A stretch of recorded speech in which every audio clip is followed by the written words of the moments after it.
Everything you've been told about death is wrong. It's not an ending, not a void, not a mystery left to faith or speculation. For over 1,000 years, hidden within a forbidden manuscript, lies a roadmap, one that details exactly what happens in the first 49 days after death. This ancient text, the Tibetan Book of the Dead, was once reserved only for the most enlightened minds, for those who could grasp its truth without fear. It reveals that the moment of death is not the final breath, it's the beginning of a test that determines whether you break free from the cycle of life and death or fall back into reincarnation, blind and unprepared. Most people fail, not because they are weak, but because they are unaware. They don't recognize what's happening. They don't see the illusions. They don't realize that everything they feel, see, and hear after death is a projection of their own mind. And by the time they do, it's too late. If this manuscript is true, then the first moments after death are more important than the entire life you've just lived.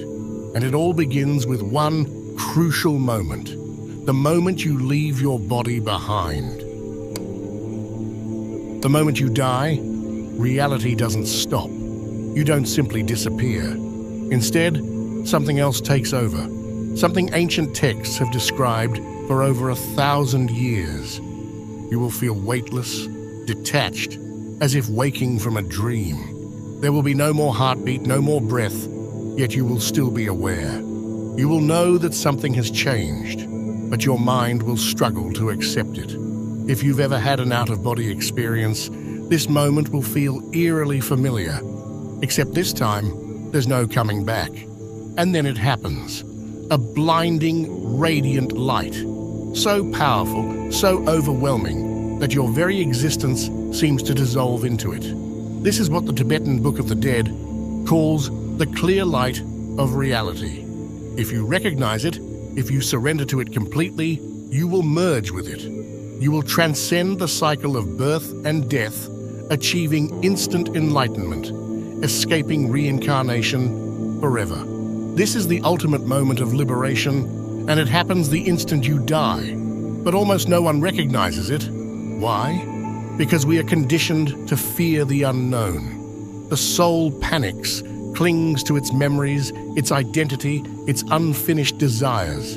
Instead of embracing the light, it recoils. And the moment fear takes over, the illusions begin. You will start to hear sounds, whispers, echoes of voices that feel familiar but distorted, as if calling from behind a veil.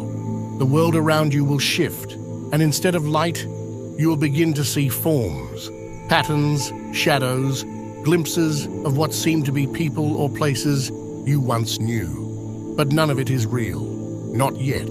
The mind is grasping, searching for meaning, and in doing so, it begins to create the very reality that will define the rest of your journey. This is where most souls lose their way. Instead of recognizing death as an opportunity for liberation, they fall into confusion. They seek comfort in familiarity, and the mind obliges, projecting the world they once knew, recreating familiar sights, faces, and voices. Some even see religious figures they worshipped in life, not realizing that these too are only manifestations of their own subconscious beliefs. If they knew the truth, that none of it is real, that they are being tested, they could let go. But instead, they follow these visions deeper into the bardo, the intermediate state between death and rebirth. The first few moments after death are the most important. The Tibetan Book of the Dead teaches that awareness is the key, that those who have prepared for this moment can pass through the illusions and break free. But for the unprepared, for those still clinging to their past lives, what comes next is unavoidable. They will move through the 49-day journey, experiencing visions that will either guide them toward enlightenment or trap them in yet another cycle of rebirth. The next phase of the journey is about to begin. But before we go deeper into the forbidden knowledge of the bardo, you should know this. Some of the most profound truths about the afterlife can't be shared openly. That's why we reveal them inside Insights Academy, our free newsletter, where we explore what can't be discussed here. Sign up now at the link in the description and receive a free copy of the Kybalion, a book of hidden wisdom that has been studied for centuries. The bardo is waiting. The illusions are forming. And the journey through the realm between worlds is only just beginning. You are now in the bardo, the space between life and the next existence. Time no longer flows the way it did when you were alive. Seconds stretch into eternity, yet days can pass in an instant.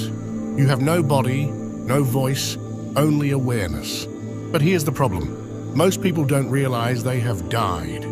They are trapped in a dreamlike state, clinging to the echoes of their past life, unable to accept that everything they once knew is gone. The Tibetan Book of the Dead describes the bardo as a shifting, unstable realm, a place where reality bends and distorts, where thoughts become things, and where the mind itself creates the experience. Every fear, every desire, every hidden emotion that was buried in life now takes form. The journey through this realm lasts exactly 49 days, a process that unfolds in stages.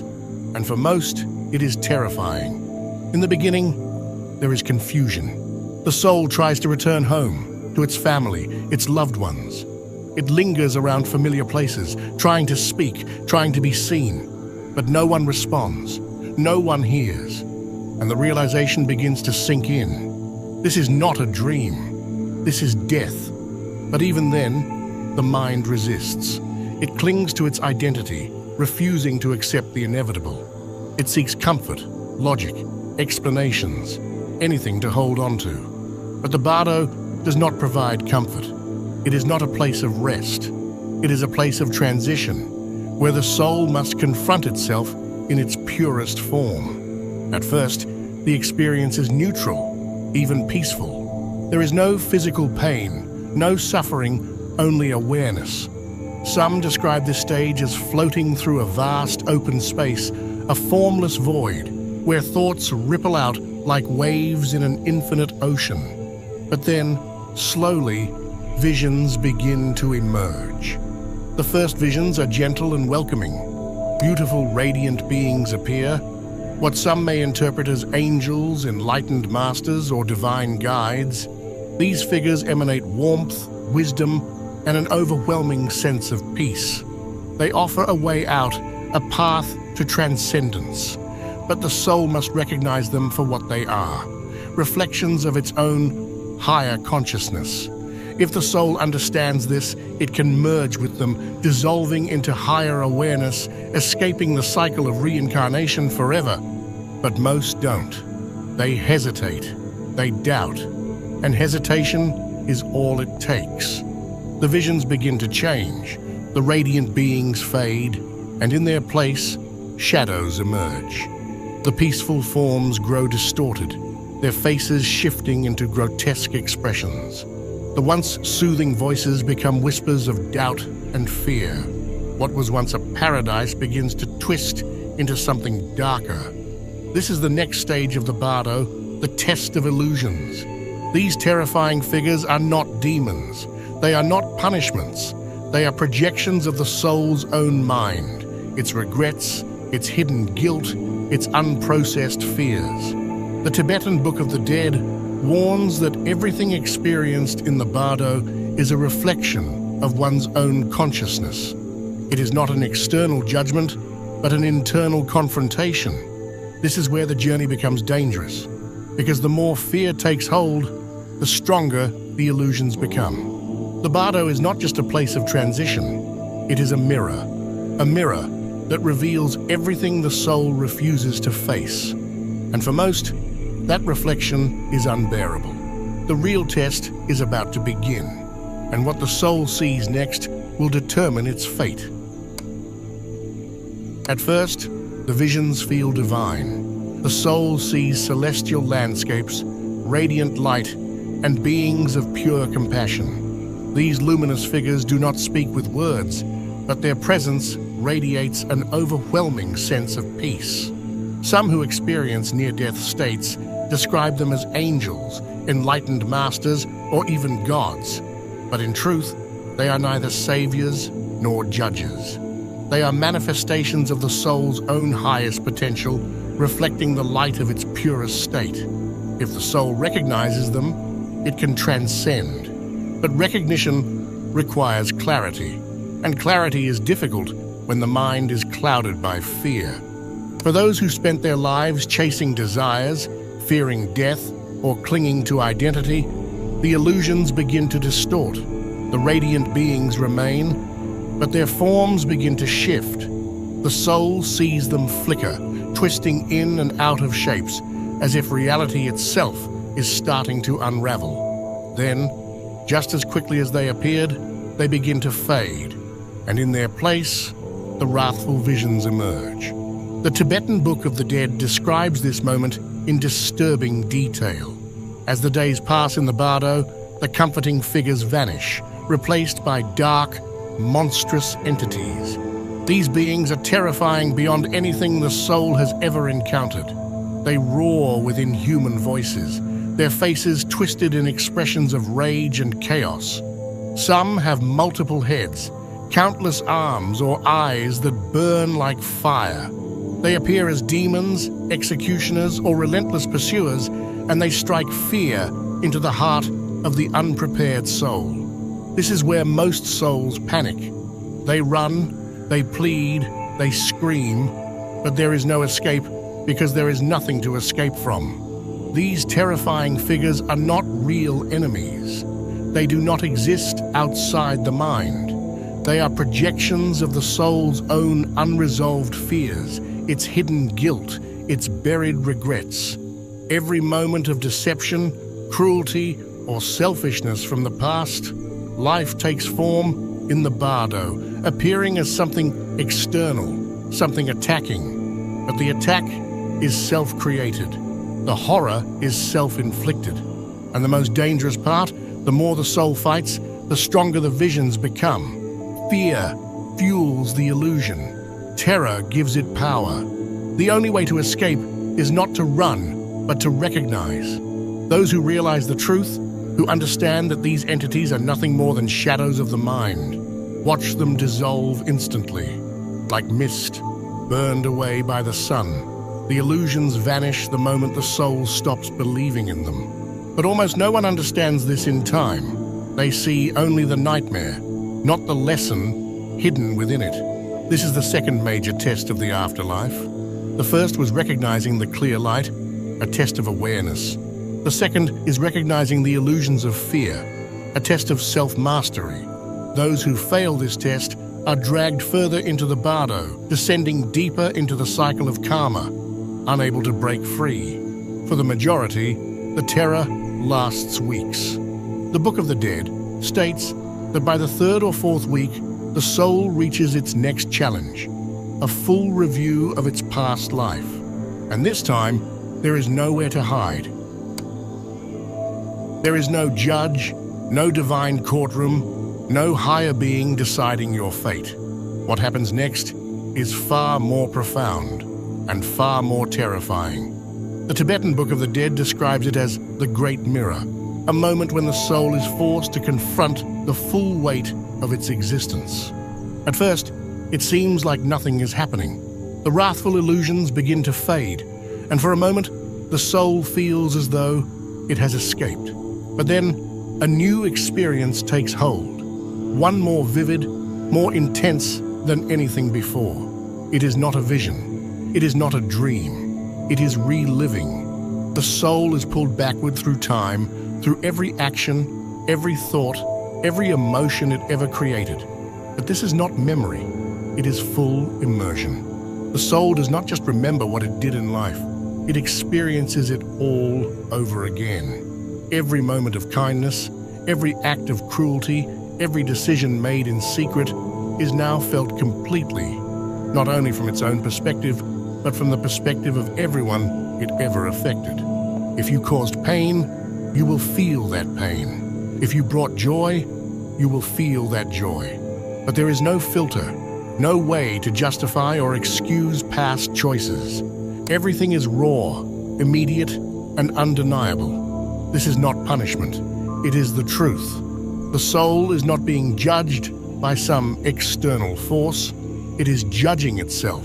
The Tibetan texts explain that for most, this experience is agonizing. We spend our lives avoiding responsibility for our actions, justifying our mistakes, burying our guilt.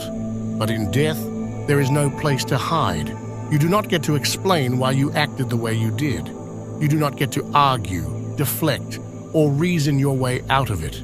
You only get to feel. For some, this experience is blissful. Those who lived with compassion, honesty, and wisdom are flooded with peace, as every positive action returns to them like waves of light.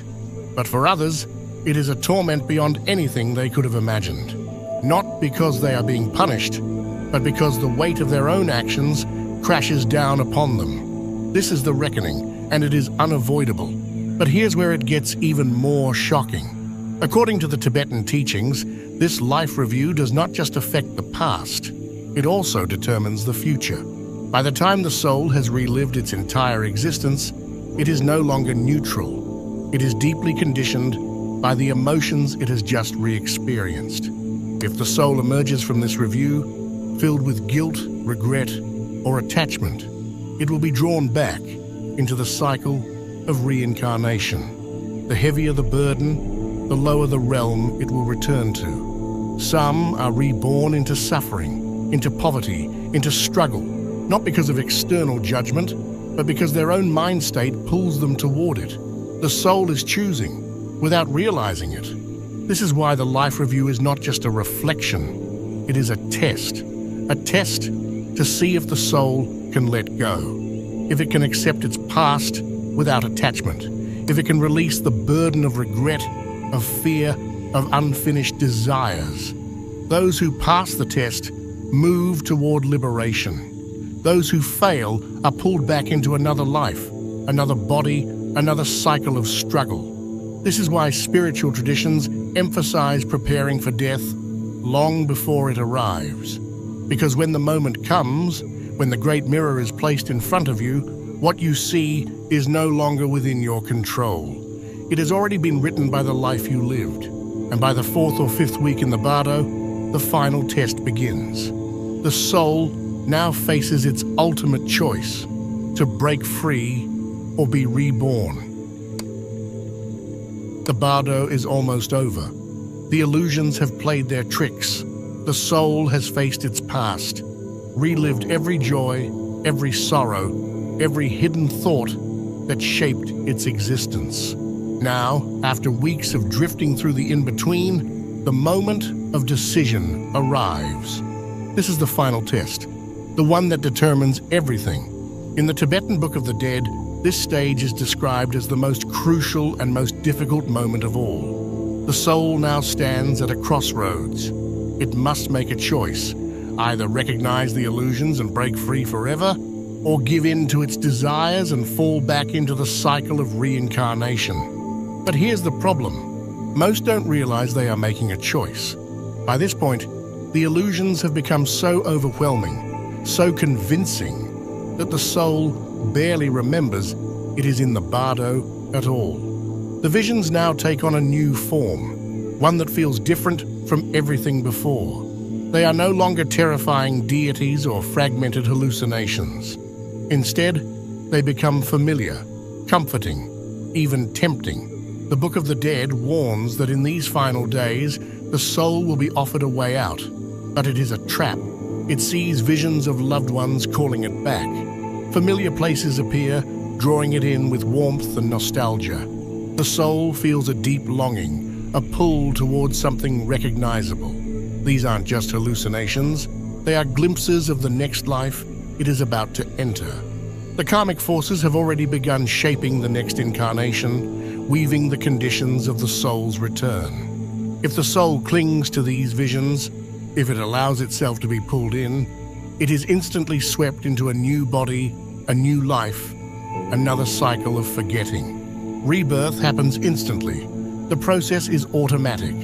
The moment the soul latches onto a desire, a fear, or an attachment, it is pulled into a new womb, a new reality, with no memory of the choice it just made. The Book of the Dead describes this as falling into unconsciousness, a moment of deep forgetfulness, where the past life dissolves and a new one begins. It is as if waking from a dream, with no recollection of where it just came from. And so the cycle begins again: birth, suffering, death, and another return to the bardo. But for the few who are prepared, the final test is different. Those who understand what is happening see through the illusion. They recognize the visions as mere projections, tricks of the mind designed to keep them trapped. They do not cling to the comfort of past attachments, nor do they recoil in fear. They remain still, aware, detached. And in that moment, something incredible happens. The illusions collapse. The karmic forces lose their grip. The pull toward rebirth fades. And the soul, free from attachment, free from fear, transcends the cycle completely. This is what the Tibetan masters call liberation. It is not a place, not a heaven, not an afterlife in the way most people think of it.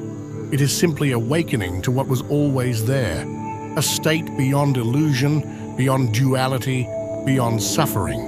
But almost no one reaches this state, because to do so requires something that most people never prepare for: awareness at the moment of death, the ability to recognize the trap before it closes.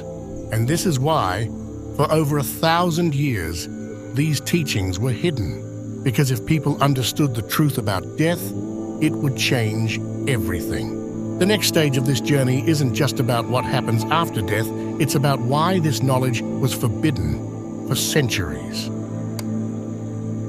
For over 1,000 years, these teachings were locked away, reserved for only the most advanced spiritual practitioners, hidden from the masses, censored by religious institutions. Even today, most people have never heard of them. And there's a reason for that. The Tibetan Book of the Dead was never meant for the ordinary mind. It was considered too powerful, too dangerous for those who were unprepared. Because if people truly understood what happens after death, it would shatter everything: their beliefs, their fears, their entire perception of reality. Think about it. If death is not an end, if it is not a punishment, if there is no divine judgment, then what happens to the control systems built on those very ideas? Religions would crumble, governments would lose power, society as we know it would unravel. For centuries, religious institutions have preached about heaven and hell, about divine punishment, about the need to obey higher authorities to secure a place in the afterlife. These narratives serve a purpose: control. If people believe that an external force dictates their fate after death, they will follow, they will conform, they will fear. But what if the truth is that no one is judging you but yourself? That the afterlife is not about punishment or reward, but simply your own mind reflecting back at you. This knowledge was kept hidden because it would destroy the idea that salvation comes from an external source. It would force people to accept something much more terrifying: that they are fully responsible for their own fate. And that's not all. Modern science is beginning to confirm aspects of these ancient teachings. Near-death experiences, NDEs, are filled with eerily similar descriptions. People report seeing the clear light, encountering their life review, feeling an overwhelming sense of peace or fear depending on their actions in life. Even cutting-edge quantum physics is starting to suggest that consciousness is not confined to the brain, that it may persist beyond death, that it may operate outside the limits of time and space. For centuries, this knowledge was dismissed as superstition. But now, the lines between ancient wisdom and modern science are starting to blur. So why don't more people know about this? Because the system is designed to keep you distracted, to keep you focused on the material world, on temporary pleasures, on meaningless fears. to keep you chasing money, status, validation, so that by the time death arrives, you are completely unprepared. The biggest lie ever told about death is that it's a mystery. It's not. The Tibetan masters mapped it out over 1,000 years ago. They understood that the first 49 days after death follow a precise structure, that the mind shapes its own afterlife, that awareness is the only key to freedom. And yet, almost no one is preparing for it. Because the real secret is this: if you are not conscious in life, you will not be conscious in death. And that means the cycle will repeat over and over again. But for those who understand the truth, for those who begin preparing now, there is another way. What comes next is even more important. If this knowledge is real, then the next question isn't just about what happens after death. It's about whether we're failing the test entirely. If the Tibetan Book of the Dead is right, then most of us are already doomed to repeat this cycle. Not because we are weak, not because we are unworthy, but because we are completely unprepared. Look around. How many people spend their lives even thinking about death, let alone preparing for it? Society has conditioned us to fear it, ignore it, pretend it doesn't exist. We distract ourselves with work, entertainment, money, and meaningless pleasures, all while knowing that one day our time will come. And when it does, we will be as lost as the billions before us, blinded, confused, and caught in the same trap. Because the real test doesn't happen after death. It's happening right now.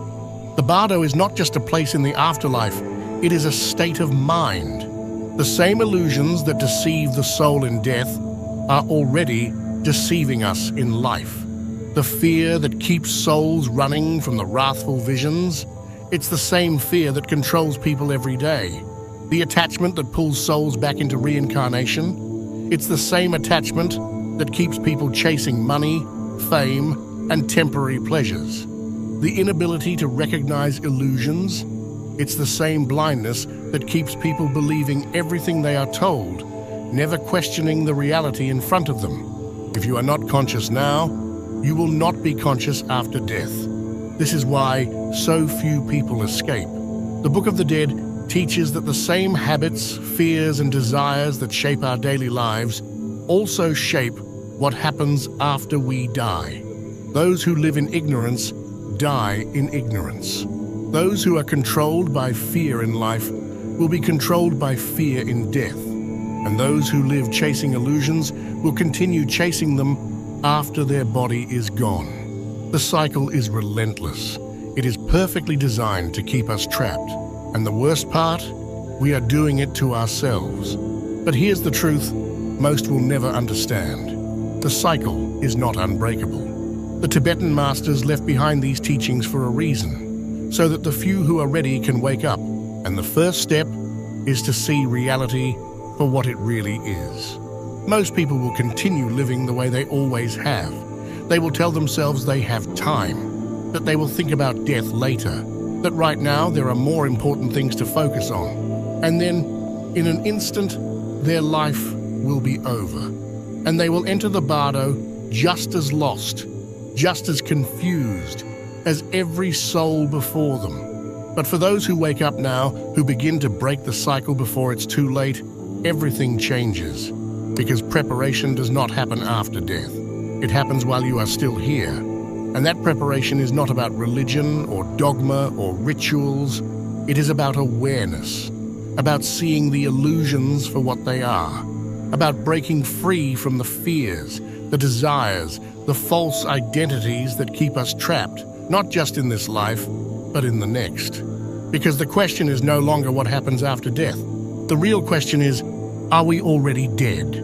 Most will move on and forget what they've just learned. They'll return to their distractions, their routines, their programmed existence. But the few who understand will know that this moment is a turning point.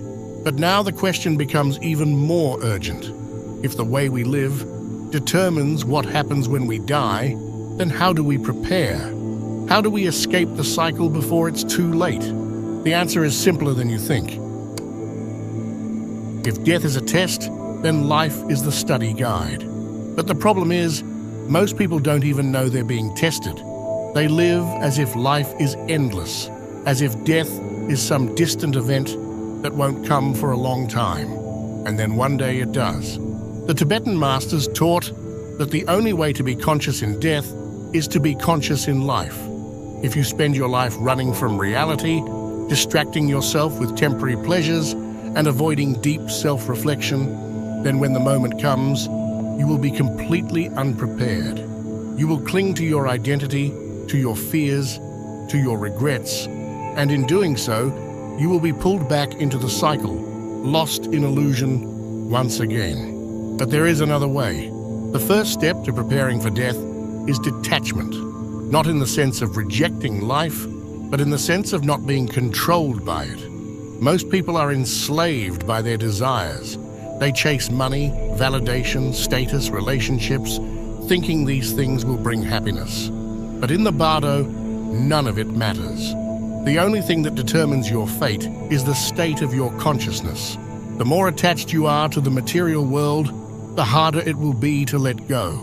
And the harder it is to let go, the more likely you are to be reborn into another life of struggle, another cycle of forgetting. Detachment does not mean giving up everything and living in isolation. It means mastering your mind, learning to control your thoughts instead of letting them control you.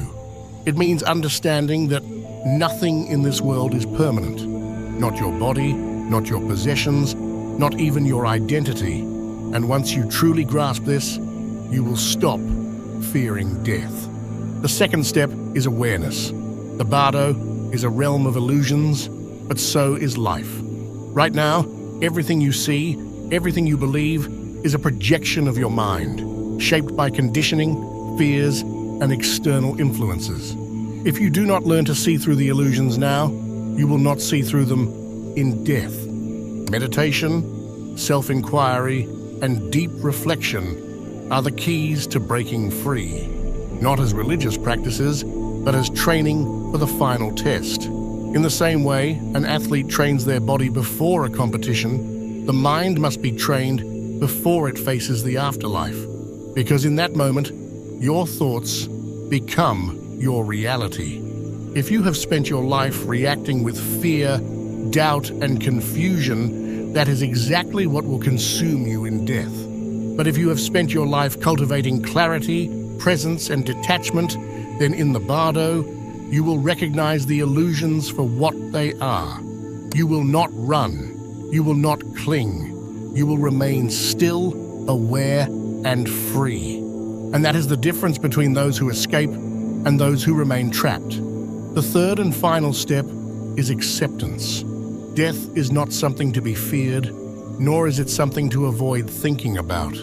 It is the most important moment of your existence, the moment when everything is revealed. If you live in fear of it, you will be ruled by fear in the afterlife. But if you embrace it as the natural transition that it is, you will approach it with peace instead of panic. The ancient masters spent their lives preparing for this moment, not because they were obsessed with death, but because they understood that life and death are the same thing. One cannot be mastered without the other. And that is why modern society keeps people distracted. Because a world full of people who do not fear death is a world full of people who cannot be controlled. If you understand this, then you are already different from most. You are already waking up. But there is still one more truth you must know. Because everything we have discussed, everything about the bardo, about illusions, about breaking free, is meaningless unless you know this final secret. Most people will never prepare for death. They will live their lives blindly, consumed by distractions, chasing illusions, fearing what they do not understand. And when the moment comes, they will be thrown into the bardo, confused, lost, and unprepared, just as they were in life. But here's the final truth. Death does not change you. It only reveals you. The Tibetan Book of the Dead does not describe an afterlife in the way most people think. It does not promise a paradise for the good or a hell for the wicked. It does not place judgment on anyone, because the bardo is not an external place. It is the mirror of your own consciousness. Everything you will experience after death, the clear light, the peaceful deities, the terrifying illusions, the life review, and the pull toward reincarnation, is nothing but a reflection of the mind you carried in life. If you lived in fear, you will die in fear. If you lived in attachment, you would die clinging to what is already gone. If you lived unconscious, you would drift through the afterlife in the same way, reacting, grasping, falling back into the cycle. But if you lived with awareness, if you trained your mind to see through illusion, if you prepared yourself while still alive, then in death, you will recognize the bardo for what it is: a test, a transition, an opportunity. And that is the secret hidden for over 1,000 years. The reason these teachings were forbidden, because if people knew the truth, they would stop fearing death. They would stop wasting their lives on things that do not matter. They would stop being controlled by false beliefs, by religious institutions, by governments that use fear to keep them obedient. A person who understands death is a person who cannot be manipulated. Because once you see the truth, once you understand that this life is only preparation for the next, everything changes. The way you think changes. The way you act changes. You no longer chase temporary pleasures or meaningless distractions. You no longer fear loss because you know nothing was ever yours to begin with. You no longer cling to identity because you realize it was never real. And when the moment comes, when you take your last breath and cross the threshold, you will not panic. You will not grasp. You will not be pulled back into the cycle of forgetting. You will simply be aware. And in that awareness, you will have a choice, a real choice, to break free or to return. Most will never reach this point. They will move on from this video, return to their routines, forget everything they have just learned. And when the moment comes, they will be unprepared. But you don't have to be. If you've made it this far, then you are already different from most. You are already seeking. And that is why we go even deeper inside Insights Academy, where we reveal the knowledge that cannot be shared here. Join now at the link in the description and receive a free copy of the Kybalion, because the mind is the only thing that determines what happens next.